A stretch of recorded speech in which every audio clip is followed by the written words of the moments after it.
Kasaragod ಕಲೆಕ್ಟರೇಟ್ನ endosulfan ಸೆಲ್ನಲ್ಲಿ clerk ಆಗಿ ಕರ್ತವ್ಯ ನಿರ್ವಹಿಸ್ತಾ ಇದ್ದ ಸಾಂಸ್ಕೃತಿಕ ಹಾಗೂ ಸಾಹಿತ್ಯಿಕ ಕ್ಷೇತ್ರದಲ್ಲಿ ಸಕ್ರಿಯವಾಗಿ ತೊಡಗಿದ್ದಂತಹ ಆಶಲತಾ ಅತಿರ್ಕುಳಿ ಭಾನುವಾರದಂದು ಕೋಝಿಕೋಡ್ನ ಖಾಸಗಿ ಆಸ್ಪತ್ರೆಯಲ್ಲಿ ಚಿಕಿತ್ಸೆ ಫಲಕಾರಿಯಾಗಿ ನಿಧನರಾಗಿದ್ದಾರೆ. ಶುಕ್ರವಾರ ಬೆಳಿಗ್ಗೆ ಜಿಮ್ಗೆ ತೆರಳಿದಂತಹ ಆಶಲತಾ ಮಧ್ಯಾಹ್ನ ತಾನೇ ಸ್ವತಃ ಕಾರು ಚಲಾಯಿಸಿಕೊಂಡು ಜಂಗಳದ ಇಕೆ ನಯನಾರ್ ಸಹಕಾರಿ ಆಸ್ಪತ್ರೆಗೆ ಬಂದು ತಾವು ವಿಷ ಸೇವಿಸಿರುವುದಾಗಿ ವೈದ್ಯರಿಗೆ ತಿಳಿಸಿದ್ದಾರೆ. ಪ್ರಾಥಮಿಕ ಚಿಕಿತ್ಸೆ ನೀಡಿದ ನಂತರ ಅವರನ್ನ ಆಸ್ಟರ್ ಮಿಮ್ಸ್ ಹಾಗೂ ಹೆಚ್ಚಿನ ಚಿಕಿತ್ಸೆಗಾಗಿ ಕೋಝಿಕೋಡ್ನ ಖಾಸಗಿ ಆಸ್ಪತ್ರೆಗೆ ದಾಖಲಿಸಲಾಯಿತಾದರೂ ಭಾನುವಾರ ಚಿಕಿತ್ಸೆಗೆ ಸ್ಪಂದಿಸದೆ ಕೊನೆಯುಸಿರೆಳೆದಿದ್ದಾರೆ.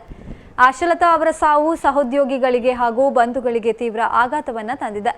ಘಟನೆ ನಡೆದ ದಿನದಂದು ಆಶಲತಾ ತಮ್ಮ ವಾಟ್ಸ್ಆ್ಯಪ್ನಲ್ಲಿ ನನ್ನ ಮೌನ ನಾನು ನಿಮಗೆ ಸಲ್ಲಿಸಿದ ಕೊನೆಯ ಸೌಜನ್ಯ ಎಂಬ ಮಾರ್ಮಿಕ ಸ್ಟೇಟಸ್ ಹಾಕಿದ್ರು. ಈ ಸಂದೇಶವು ಯಾರನ್ನಾದರೂ ಉದ್ದೇಶಿಸಿ ಹಾಕಲಾಗಿದೆಯೇ ಅಥವಾ ವೈಯಕ್ತಿಕ ಕಾರಣವೇ ಎನ್ನುವುದನ್ನ ಪೊಲೀಸರು ಪರಿಶೀಲಿಸುತ್ತಿದ್ದಾರೆ. ಪ್ರಸ್ತುತ ಯಾವುದೇ ಡೆತ್ ನೋಟ್ ಪತ್ತೆಯಾಗಿಲ್ಲ.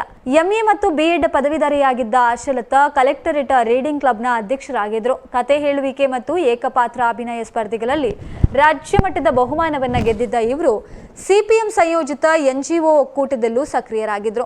ಮುಂಬರುವ ಓಣಂ ಆಚರಣೆಯ ಸಿದ್ಧತೆಯಲ್ಲೂ ತೊಡಗಿಸಿಕೊಂಡಿದ್ರು. ಚಿಕಿತ್ಸೆ ವೇಳೆ ನೀಡಿದ್ದ ಹೇಳಿಕೆಯಲ್ಲಿ ಆಶಲತಾ ತಮಗೆ ತೀವ್ರ ಒಂಟಿತನ ಕಾಡ್ತಾ ಇರುವುದಾಗಿ ತಿಳಿಸಿದ್ರು. ಇತ್ತೀಚೆಗೆ ಕಲೆಕ್ಟರೇಟ್ನ 1ನೇ ಮಹಡಿಯಿಂದ 2ನೇ ಮಹಡಿಗೆ ನಡೆದ ಇಲಾಖಾ ವಿಭಾಗದ ಸ್ಥಳಾಂತರಕ್ಕೂ ಈ ಸಾವಿಗೂ ಯಾವುದೇ ಸಂಬಂಧ ಇಲ್ಲ ಎಂದು ಹಿರಿಯ ಅಧಿಕಾರಿಗಳು ಸ್ಪಷ್ಟಪಡಿಸಿದ್ದಾರೆ. ಗಲ್ಫ್ನಿಂದ ಆಗಮಿಸಿದ ಪತಿ ಅಜಯ್ ಕುಮಾರ್, ಮಕ್ಕಳು ಹಾಗೂ ಕುಟುಂಬಸ್ಥರನ್ನ ಅವರು ಅಗಲಿದ್ದಾರೆ. ವಿದ್ಯಾನಗರ ಪೊಲೀಸರು ಶವ ಪರೀಕ್ಷೆಯ ನಂತರ ಹೆಚ್ಚಿನ ತನಿಖೆಯನ್ನ ಮಾಡಲಿಕ್ಕಿದ್ದಾರೆ.